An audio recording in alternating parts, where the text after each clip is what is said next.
আমি তো জানি না পাবো কি পাবো না, আল্লাহ তোমার দেয়া সেরা জান্নাত।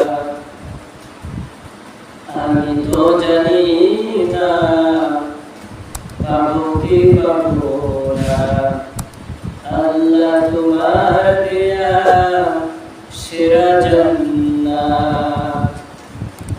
আমি শুধু জানি নরকের অগ্নি সইতে পারবো না কোনদিন রাত। আমি তো জানি না পাবো কি পাবো না, আল্লাহ তোমার দেয়া সেরা জান্নাত। জাহান্নামের সাতটা দরজা আমরা প্রথম যে আলোচনা করেছিলাম সাগর নামক জাহান্নামের কোন 5 প্রকার মানুষ যাবে। গত জুমে আলোচনা করেছিলাম সাঈর নামক জাহান্নামের কোন 7 প্রকার মানুষ যাবে। আজ আমরা আলোচনা করব হুতামা নামক জাহান্নামে কয় প্রকার মানুষ যাবে এবং তাদের অপরাধ কি। হুতামা শব্দের অর্থ হচ্ছে চূর্ণ বিচূর্ণ করা। হাতের থেকে একটা গ্লাস যদি ফেলে দেই, পাতার উপরে যখন পড়ে কাঁচের গ্লাস, তখন এই গ্লাসটা ভেঙে যায়, আমরা বলি গ্লাসটা চূর্ণ বিচূর্ণ হয়ে গেছে। মূল আলোচনায় যাওয়ার আগে আমি একটা কথা বলতে চাই। সূরার মধ্যম অংশের রব্বুল আলামিন বলেছেন, ওয়ামা আদরাকা মাল হুতামা, হে নবী আপনি কি জানেন হুতামা নামক জাহান্নাম এটা কি? আল্লাহর নবী বলেছেন যে না আমি জানি না। রব্বুল আলামিন বলেছেন নারুল্লাহিল মুকাদা, এটা আমি রব্বুল আলামিন আমার নিজের হাতে জ্বালানো একটা আগুন। আমরা অনেক বিষয় জানি যে দুনিয়ায় যে আগুন আছে, জাহান্নামের আগুন 70 বার দৌড় করার পর সেই আগুন দুনিয়ায় পাঠানো হয়েছে। কেউ কেউ জানি যে জাহান্নামের আগুন এসে দুনিয়ার আগুন এসে 70,000 গুণ বেশি জাহান্নামের আগুন। সব কথার চেয়ে বড় কথা হলো আল্লাহ বলেছেন ওয়ামা আদরাকা মাল হুতামা, হে নবী তুমি কি জানো এই হুতামা নামক আগুন কি? নবী বলল না আমি তো জানি না। রব্বুল আলামিন বলেন নারুল্লাহিল মুকাদা, এটা আমি রব্বুল আলামিন আমার নিজের হাতে জ্বালানো আগুন। রাসূল বললেন আগুনের বৈশিষ্ট্য কি? কারণ দুনিয়ার আগুনের বৈশিষ্ট্য হাত লাগলে হাত পুড়ে যায়, পা লাগলে পা পুড়ে যায়, শরীরের যে অংশে আগুন লাগে সেই অংশই পড়ে যায়। এটা দুনিয়ার আগুনের বৈশিষ্ট্য। রব্বুল আলামিন হুতামা নামক জাহান্নামের আগুনের বৈশিষ্ট্য কি? রব্বুল আলামিন বলেন আল্লাতী তাত্তালিউ আলাল আফইদা, হুতামা নামক জাহান্নামের আগুনের বৈশিষ্ট্য হলো এই আগুন হাতে লাগুক, পায়ে লাগুক, শরীরের যে অঙ্গ প্রত্যঙ্গে লাগুক না কেন সর্বপ্রথম ওই ব্যক্তির কলিজা ছাড়া করা হয়ে যাবে। আলহামদুলিল্লাহ। আগুনের পাওয়ার কত! আপনার আঙুল যদি একটু আগুনে লাগাই দেন সঙ্গে সঙ্গে আপনার কলিজা পড়ে যাবে। যদি আপনার পায়ে আগুনের তাপ লাগে আপনার কলিজা পড়ে যাবে। এই আগুন যদি আপনার মুখে এসে স্পর্শ করে আপনার কলিজা পড়ে যাবে। অর্থাৎ শরীরের যে কোনো অঙ্গে প্রত্যঙ্গে আগুন লাগুক সর্বপ্রথম তার কলিজা পড়ে যাবে। এই কঠিন জাহান্নামে হুতামায় যাবে কারা? জাহান্নামের মধ্য থেকে তার রক্ষী ফেরেশতা মালিক বের হবেন। হঠাৎ লক্ষ্য করে দেখবেন জাহান্নামে হুতামা দরজার সামনে 4 প্রকার মানুষ লাইন দিয়ে দাঁড়িয়ে আছে। জাহান্নামের দ্বার রক্ষী ফেরেশতা মালিক বলবেন, ও জাহান্নামীরা তোমরা কেন এই জাহান্নামে হুতামা দরজার সামনে লাইন দিয়ে দাঁড়িয়ে আছো? তোমাদের অপরাধ কি? প্রথম কাতারের মানুষগুলো বলতে থাকবেন ওয়াইলুল লিকুল্লি হুমাযাতিল লুমাযা, জাহান্নামের দারুকি ফেরেশতা মালিক, আমাদের তেমন কোনো অপরাধ না, আমাদের একটাই অপরাধ, আমরা মানুষের সামনে পিছনে গীবত করি, পরনিন্দা করি। অপরাধ আমাদের একটা, অপরাধ হলো আমরা মানুষের সামনে হোক পিছনে হোক পরনিন্দা করি, চগলখড়ি করি, মুনাফিকি করি, গীবত করি। আবার এই গীবত আরেকটা আছে, তার নাম তাফসীরের ভিতরে আছে তুহমত। যে অপরাধ আমি করব, এই অপরাধ দিয়ে মানুষের সামনে যখন সমালোচনা করা হয়, সেটাকে বলা হয় গীবত, পরনিন্দা, চগলখড়ি। কিন্তু আমি যে অপরাধ করব না, এমন একটা বিষয় নিয়ে যখন মানুষের সামনে আপনি সমালোচনা করবেন, একে বলা হয় তুহমত। গীবত আপনি করবেন, যতক্ষণ গীবত করবেন ততক্ষণ গুনাহ লেখা হবে। তওবা করবেন না, এই অবস্থায় মৃত্যুবরণ করবেন, খোদামা নামক জাহান্নামে সর্বপ্রথম আপনি যাবেন। কিন্তু আপনি যদি তুহমত করেন, অর্থাৎ কোনো ব্যক্তি অপরাধ করে নাই কিন্তু তারা আপনি অপরাধী মনে করে সমালোচনা করলেন, কিয়ামত পর্যন্ত আপনার গুনাহ লেখা হবে।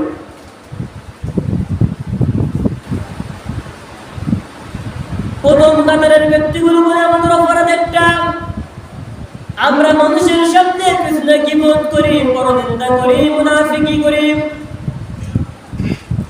মুনাফিক সম্পর্কে গীবত যারা করে, পরনিন্দা যারা করে, তাদের সম্পর্কে আল্লাহ রাসূল হাদিসের ভিতরে বলেছেন যে মানুষগুলো মানুষের সামনে পিছনে গীবত করে, পরনিন্দা করে, সে তার আপন মৃত ভাইয়ের গোশত গায়ে নিয়ে খাইছে।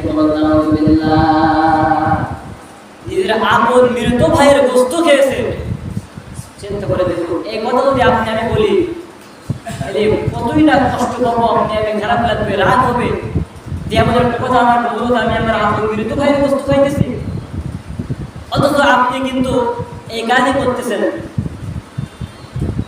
আপনি গীবত করতেছেন, এটা আপনি বুঝতেছেন না। কিন্তু এই গীবত করার অর্থ আল্লাহ রাসূল বলেছেন, সে যেন তার মৃত্যু আপন ভাইয়ের গোশত খেলো। মুসা আলাইহিস সালামের আমাদের একটা ঘটনা বলি, বৃষ্টির জন্য সকলেই দোয়া করি, দোয়া কবুল হয় না। আল্লাহর নবী হযরত মুসা আলাইহিস সালাম সাটিয়াল ময়দানে দাঁড়িয়ে সমস্ত মানুষদের নিয়ে রব্বুল আলামিনের কাছে দোয়া করেন, রব্বুল আলামিন আমাদের বৃষ্টি দাও, বৃষ্টির প্রয়োজন। কিছুক্ষণ পর দোয়া ফিরে চলে এলো, রব্বুল আলামিন গায়েবী আওয়াজ দিয়ে বলছে, মুসা তুমি একবার নয়, দুইবার নয়, 1000বার দোয়া করলেও তোমার দোয়া কবুল হবে না। কি বল? মুসা বলতে আমি একটা পাওয়ারফুল নবী, সরাসরি আল্লাহর সঙ্গে কথা বলি, রব্বুল আলামিন আমার দোয়া কবুল হবে না, আপনি বলেন কি? রব্বুল আলামিন বলে, মুসা তুমি যাদের নিয়ে দোয়া করতেছো, এদের মধ্যে একজন মানুষের জীবন করে, পরনিন্দা করে, ওই ব্যক্তি যতক্ষণ পর্যন্ত তোমাদের সঙ্গে থাকবে ততক্ষণ পর্যন্ত তুমি নবী দোয়া করলে দোয়া কবুল হবে না।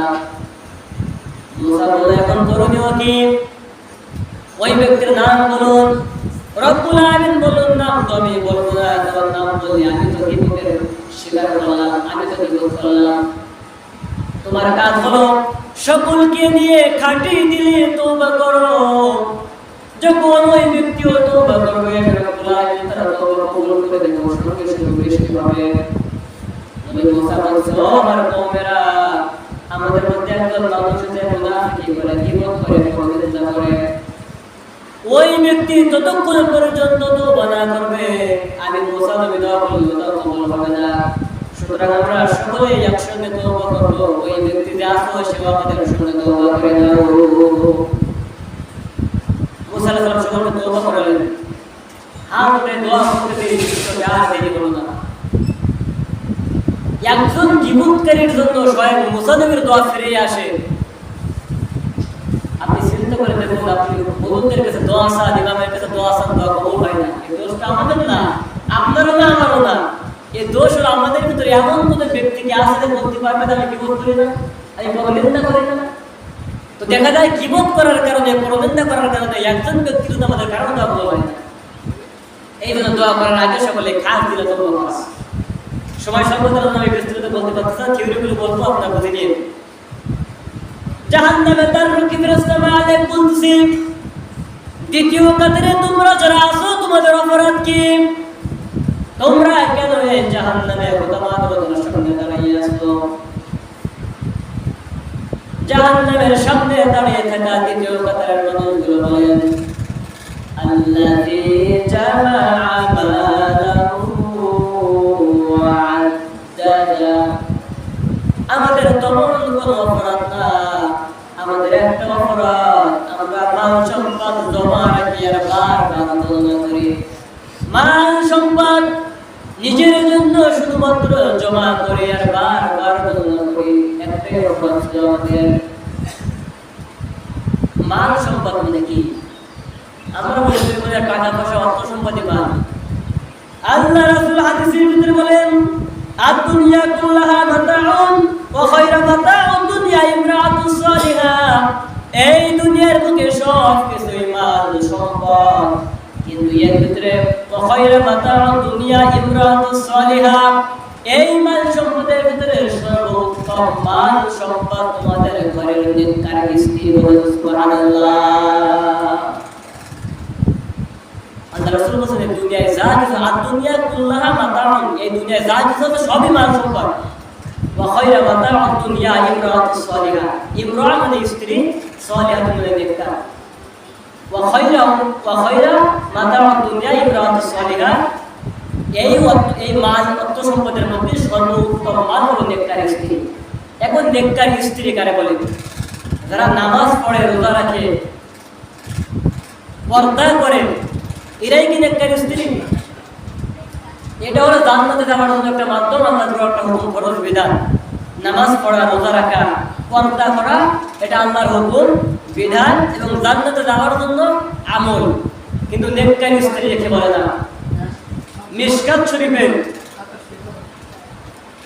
শরীফের ভিতরে 269 নম্বর পৃষ্ঠা, 5732 নম্বর হাদিস। এই হাদিসের হাসিয়ার ভিতরে নেককার স্ত্রীদের 4টা গুণাবলী আল্লাহ রাসূল বলে দিয়েছেন। নেককার স্ত্রীর প্রথম গুণ হলো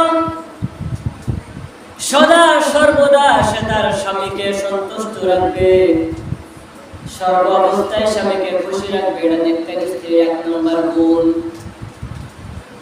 নেককার স্ত্রীর 2 নম্বর গুণ হলো স্বামী যখন কোনো কিছু আদেশ করবে, শরীয়তের জায়েজ বৈধ কোনো বিষয়ে আদেশ করবে, যে স্ত্রী তার জীবন থাকতে স্বামীর জায়েজ আদেশকে মেনে নেবে, সেটা হলো নেককার স্ত্রী।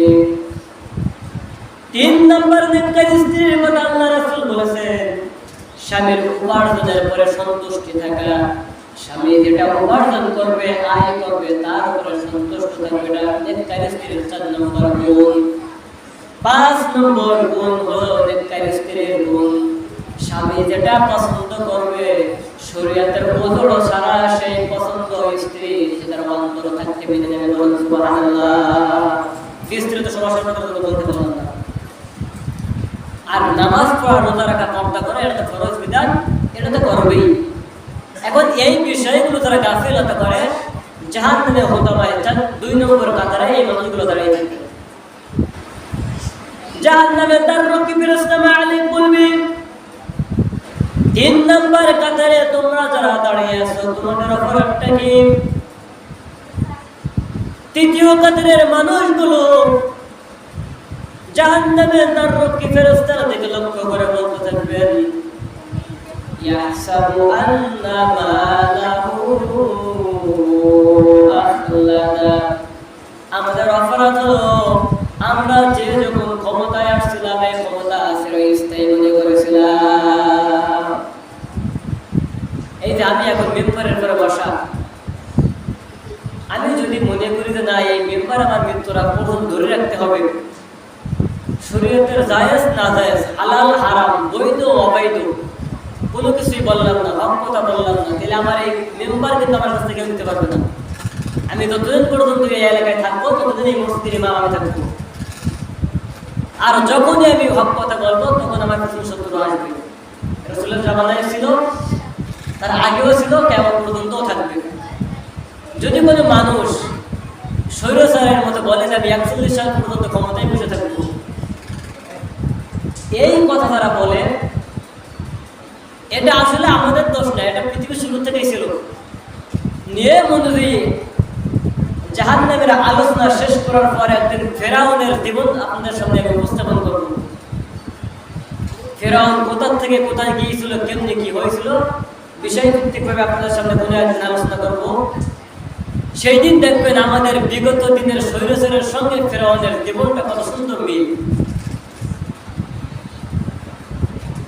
তো এই যেমনি বলছিলাম 41 সাল পর্যন্ত চেয়ারে থাকবো।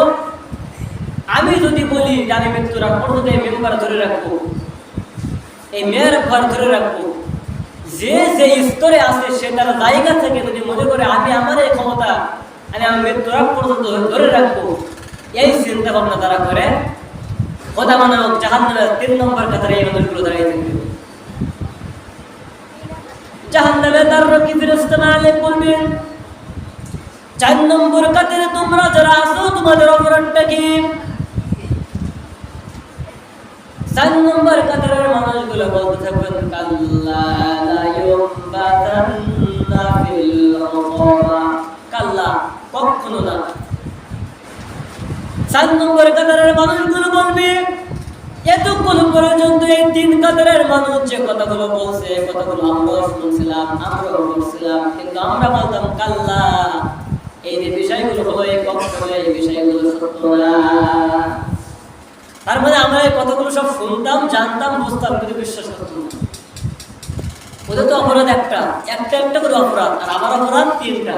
আমি সব কথা শুনতাম, মাকে বিশ্বাস করতাম না। এই হলো আমার অপরাধ। রব্বুল আলামিন সঙ্গে সঙ্গে ফেরেশতাদের বলবেন, খুযুহু, ওদেরকে ধরো, ফাগুল্লুন, গলায় বেড়ে লাগাও, সুম্মাল জাহিমা সাল্লু, 70 গজ শিকল দিয়ে ওদেরকে বেঁধে ফেলো। আর ওয়াসিকাল্লাযিনা কাফারু ইলা জাহান্নামা যুমারা, গলা ধাক্কা দিয়ে দিয়ে জাহান্নামের মধ্যে ফেলে দাও। নাউযুবিল্লাহ। চিন্তা করে দেখুন, আপনি আমি মনে করি না দুনিয়াতে আমরা আছি, মরণের পর হয়তো আমাদের আল্লাহ রাব্বুল আলামিন জান্নাতে দেবে।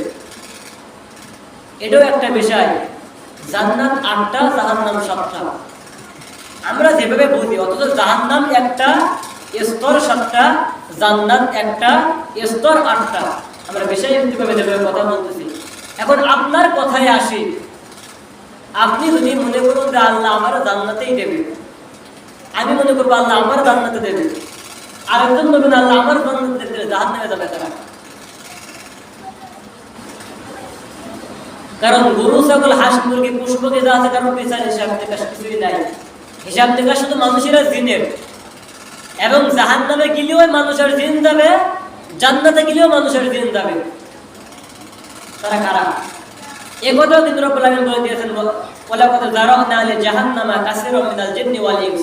আল্লাহ বলেছে আমি এমন কিছু জিন আর মানুষকে সৃষ্টি করেছি জাহান্নামে দেওয়ার জন্যই। অনেক লম্বা ঘটনা, আমি সময় স্বল্পতার জন্য যাইতে পারতেছি না। তো জাহান্নামে হুতামা রোজার সামনে 4 প্রকার মানুষ থাকবে। 1 নম্বর যারা গীবত করে, পরনিন্দা করে। 2 নম্বর যারা মাল সম্পদ জমা করে, বারবার গণনা করে। মাল, কোরআনের কারিমের ভিতরে আসছে মাল হলো 5 প্রকার। মতভেদ থাকতে পারে। 1 নম্বর মালের কথা বলেছেন নেককার স্ত্রী, 2 নম্বর টাকা পয়সা, 3 নম্বর রাষ্ট্রীয় ক্ষমতা, 4 নম্বর আপনাদের সম্বন্ধ রিজিক দেওয়া হয়, এই রিজিক, আর 5 নম্বর শুধু বীর্য। এগুলোকে মাল বলা হয়েছে কোরআনুল কারীমের ভিতরে। আমরা যে তেলাওয়াতকৃত আয়াত নিয়ে কথাগুলো শুনলাম, সকলকে সঠিকভাবে বুঝে আমল করার তৌফিক দান করুন। আর একটা কথা,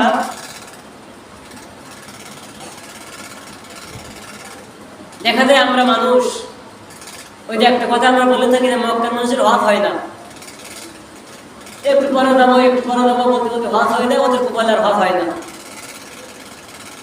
আপনাদের সম্মুখে যে আলোচনা করা হয়,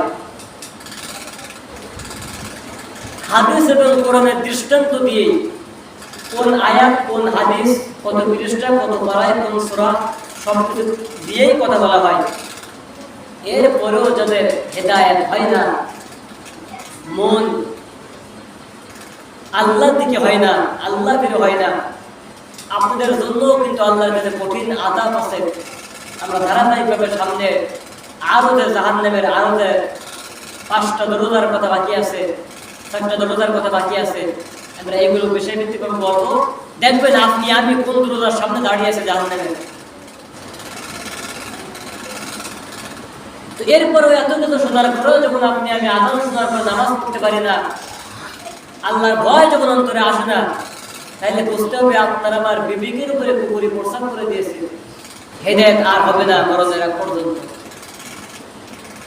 এই জন্য অন্তত মৃত্যু কখন আসবে আমরা বলতে পারবো না, কিন্তু আসার আগে আপনাকে আমাকে পরকালের জন্য কিছু গোছানো, পরকালের জন্য কিছু রোজগার করা। দুনিয়াটা হলো আখিরাতের বাজার, আর দুনিয়া মাযরাতুল আখিরাহ, দুনিয়াটা হচ্ছে আখিরাতের বাজার। এখানে আপনি যত বাজার করবেন এই ফল আপনি পরকালে পাবেন, আর বাজার আপনি করবেন না পরকালে আপনার ব্যাগ থাকবে ফাঁকা, তখন এই দেবে সব ফান সব কিছু শেষ হয়ে যাবে। আমরা যারা মসজিদে আসতে পেরেছি, আগে আসতে পেরেছি, আমাদের জন্য একটা সুসংবাদ আছে। আল্লাহ রাসূল হাদিসের ভিতরে বলেছেন, এমন কোন আমল নাই যে আমল শোনার পরে দেখার পরে রব্বুল আলামিন হাসতে থাকে আসমান থেকে, এমন কোন আমলের কথা কে বলতে পারবেন না। এমন তিনটা আমলের কথা আল্লাহ রাসূল হাদিসের ভিতরে বলেছেন, এই তিনটা আমল যদি কোনো মানুষ করে রব্বুল আলামিন আসমান থেকে ফেরেশতাদের নিয়ে হাসতে থাকে।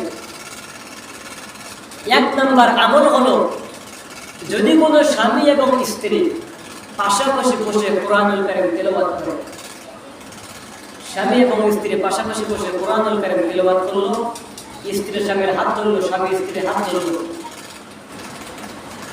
এবার স্বামী এবং স্ত্রী একে অপরের চোখের দিকে তাকিয়ে হেসে ফেললেন, স্মরণ পাইছেন।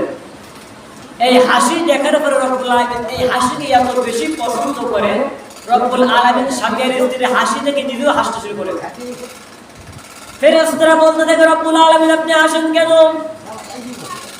আল্লাহ রব্বুল আলামিন বলেন, আমার এই কিতাব কোরআনুল কারীম আমার অনেক বান্দার বান্দি স্বামী আর স্ত্রী পাশাপাশি কোরআনুল কারীম তেলাওয়াত করে, কোরআনুল কারীম তেলাওয়াত করা অবস্থায় একে অপরের হাত ধরলো, একে অপরের চেহারার দিকে তাকিয়ে হাসলো, স্মরণ পাইছে।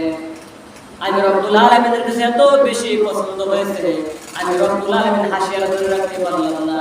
ও আমার ফেরেশতারা, তোমরা সকলে সাক্ষী থেকে যাও, আমার ওই বান্দার বান্দি স্বামী আর স্ত্রীর জীবনে শিরক গুনাহ ব্যতীত যত গুনাহ আছে এই মুহূর্তে সব গুনাহ রব্বুল আলামিন মাফ করে দিলাম। সুবহানাল্লাহ। দুই নম্বর আমল আল্লাহ রাসূল হাদিসের ভিতরে বলেছেন, স্ত্রী ঘুমিয়ে আছে, তাহাজ্জুদ নামাজের সময় স্বামীর ঘুম ভেঙে গেছে, স্বামী নামাজের জন্য প্রস্তুত হয়ে গেছে, স্ত্রী উঠল না, স্ত্রী বারবার স্বামীকে ডাক দিল, এরপরও স্বামী নামাজের জন্য ওঠে না, তখন স্ত্রী হাতে পানি দিয়ে স্বামীর চোখের মুখে পানি ছিটিয়ে দিল। অথবা স্বামী ঘুমিয়ে থাকলো, স্ত্রী উঠলো, স্ত্রী স্বামীর মুখে পানি দিয়ে নামাজের জন্য উঠালো। এই ঘুম থেকে ওঠানোর জন্য, তাহাজ্জুদ নামাজ পড়ানোর জন্য স্বামী আর স্ত্রী একে অপরের ডাক দিয়ে উঠালো। রব্বুল আলামিনের কাছে এই ডাক দেওয়া, ঘুম থেকে ওঠানো এত বেশি পছন্দ হয়ে যায়। রব্বুল আলামিন হাসতে থাকে, ফেরেশতাদেরকে ডেকে বলতে থাকে, আমার ফেরেশতারা তোমরা সকলে সাক্ষী থাকো, আমার এই বান্দা বান্দি স্বামী আর স্ত্রী হায়াতের জিন্দেগি শিরক গুনাহ ব্যতীত সমস্ত গুনাহ আমি রব্বুল আলামিন এই মুহূর্তে মাফ করে দিলাম। সুবহানাল্লাহ। তিন নম্বর আল্লাহ রাসূল হাদিসের ভিতরে বলেছেন, নামাজের সময় যখন হয়ে যায়, জুমার দিন যখন আযান হয়ে যায়, এক প্রকার মানুষ নামাজের জন্য তাড়া হওয়া শুরু করে দেয়, দ্রুত গোসল করার জন্য নামাজ শুরু করে, সুন্দর করে বসে নামাজের জন্য প্রস্তুতি নিয়ে নেয়।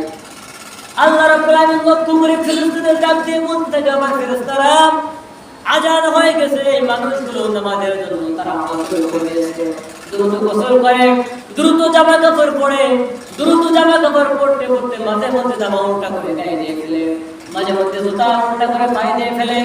এই যে তাড়াহুড়ো করে নামাজে আসার জন্য তারা প্রস্তুত নিয়ে নেয়, এই তাড়াহুড়া দেখে রব্বুল আলামিন আরশে আযম খুশি হয়ে যায়, রব্বুল আলামিন হাসতে থাকে।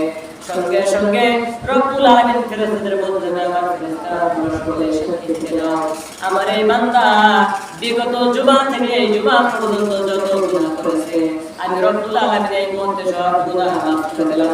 সুবহানাল্লাহ।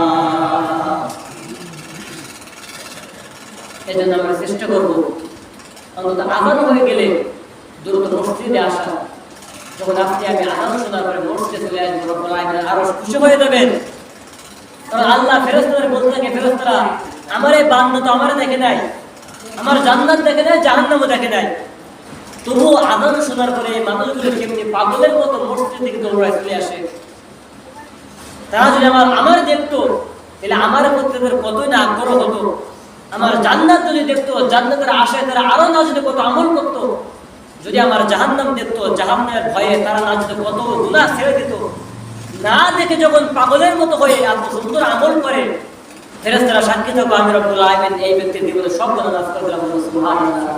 এই জন্য আমরা আযান শোনার পরে যে যে অবস্থায় থাকি না কেন আমরা নামাজের জন্য মসজিদে চলে আসবো। রব্বুল আলামিন আমাদের যে আলোচনা শুনলাম সকলকে সঠিকভাবে বুঝে আমল করার তৌফিক দান করুন। আমরা সকলেই বলি আল্লাহুম্মা আমিন। ওয়া আখিরু দাওয়ানা আনিল হামদুলিল্লাহি রাব্বিল আলামিন। আসসালামু আলাইকুম ওয়া রাহমাতুল্লাহ।